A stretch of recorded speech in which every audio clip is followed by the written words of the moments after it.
Okay, so let's summarize and then take advantage of time reversibility to explore a related but slightly different kind of object. So we had a Q1, an engine, work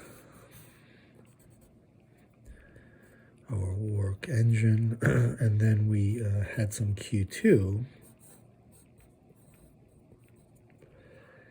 And positive, so Q1, then we have negative and negative, so we have minus W engine minus Q2, and the internal energy doesn't change. This is a low T, and this is a high T for temperature. And let's think of the time reverse of this process. So we now are considering a Q1, a work. We won't call this an engine, but this is usually referred to as a pump. And so we have a Q2. But Q2 now is directed into the pump. And W is now also done on the system, on the pump, and Q1 is released. So, and this is a high T, and this is a low T.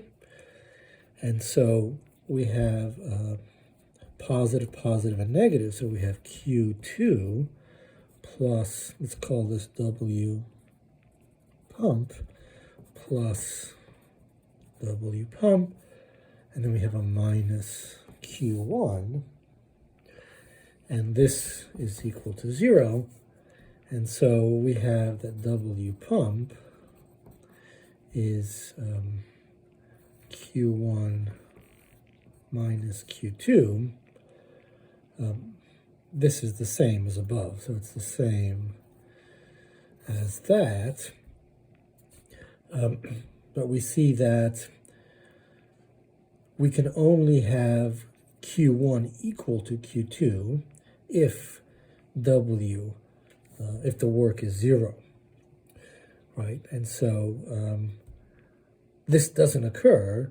So this is another statement of the second law, which is heat does not flow from low T to high T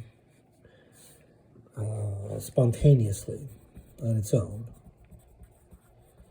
That's the second law. Of course, when we end up in a place where we can understand this from a molecular level, we can recognize that it really shouldn't be a law.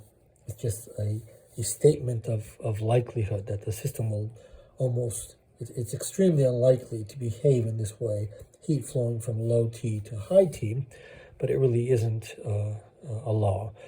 And so work has to be done to accomplish this, and we can talk about the efficiency of a pump. So maybe E pump as opposed to E, just plain E for the engine, and this is the energy absorbed Q2 over W pump.